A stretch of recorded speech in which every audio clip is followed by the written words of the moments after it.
उत्तरकाशी आप देख रहे हैं, भगवान काशी विश्वनाथ माँ शक्ति के दिव्य प्रांगण, चारों ओर से घिरा हुआ ये पर्वत से आकृति, सदियों से ये पर्वत झुके हुए माँ शक्ति भगवान काशी विश्वनाथ को प्रणाम करते हुए, ठीक है, माँ शक्ति के दिव्य प्रांगण। आपको छोटा सा एक स्तुति बताएंगे। सृष्टो या सर्ग रूपा जगत वन विदोहम पालिनी या चरौद्री संघारे चापि यस्याः जगदिदमपिलं क्रीडनं या पराख्याः पश्यन्ते मध्यमाथो तदनु भगवते वैखरी वर्णरूपाः शास्मद्वाचां प्रशमनाः विधि हरिगिरिसां राधिकालां करोतु। जगज्जननी जगदम्बा त्रिपुर सुंदरी माँ भगवती शक्ति देवी। कहा जाता है कि आज से अनादिकाल पूर्व यानी कि हजारों वर्ष पहले देवासुर संग्राम हुआ, देवताओं की और राक्षसों की लड़ाई हुई।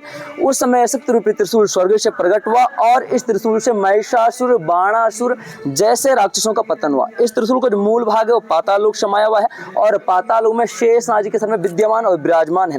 कहा जाता है कि अगर आप इस त्रिशूल को अनामिका यानी कि रिंग फिंगर से आप इसे स्पर्श करते हैं, हिलाते हैं, तो आपको यह त्रिशूल हिलता हुआ दिखाई देता है। क्यों हिलता है? क्योंकि देव शक्ति है। मानव जिस चीज को बनाता है, जिस स्तंभ को या पिलर को बनाता है, कभी हिला नहीं करता, परंतु यह त्रिशूल देव शक्ति होने के कारण मात्र एक उंगली से हिलता हुआ दिखाई देता है। ऐसे शास्त्रों में प्रमाणित है और प्रत्यक्ष भी दिखाई देता है। त्रिशूल के चारों ओर से घिरा हुआ एक कलश है जिसको गणेश नाम जी के राजा ने बनाया। आज से 13वीं शताब्दी का बनाया हुआ है। बाकी का त्रिशूल स्वयंभू है, नेचुरल, अनादिकाल से विद्यमान, विराजमान और माँ शक्ति के नाम से जाना जाता है। धन्यवाद। कि हमारे जितने भी देवी देवता हैं उनका कनेक्शन किसी ना किसी हम पशु है उनसे रिलेटेड है। शक्ति सिंह वाहिनी है, तो जैसे शक्ति माता या कोई भी हमारे अम्बे, तो किसी न किसी का वाहन कोई ना कोई हमारे प्रकृति में जो जानवर है कोई ना कोई तो है। जैसे माँ शक्ति या अम्बे की है वाहन सिंह वाहिनी है, तो उनका जो वाहन है वो सिंह है। तो हमारे प्रकृति का जो सौंदर्य है, भगवान ने जो शक्ति है, तो शक्ति ही एक पावर है। और इंसान के अंदर हो या जानवर के अंदर हो, प्रत्येक जीव के अंदर एक शक्ति एक विद्यमान है जो चराचर में व्याप्त है। चराचर में हवा हो या पेड़ पौधे हो, पशु पक्षी हो, नर नारी हो,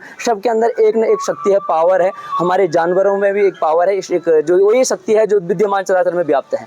ये तो हमारे भारतवर्ष बोलो या अपने प्रदेश के बारे में बोले, दुर्भाग्य है कि हम किसी चीज़ को अपने उस समय तक रखता है जब वो हमें लाभ देता है, उसके बाद हम छोड़ देते हैं। तो ये हमारे दुर्भाग्य है। गाय ही नहीं अपितु हमें सब हर एक जानवर की सेवा करनी चाहिए, क्योंकि भगवान ने इंसान को बनाया है सब जीवों की रक्षा के लिए। तो हमारा एक कर्तव्य बनता है, हमें प्रत्येक जीव की, प्रत्येक वस्तु की हमें कदर करनी चाहिए और हर एक जानवर की हमें सेवा करनी चाहिए।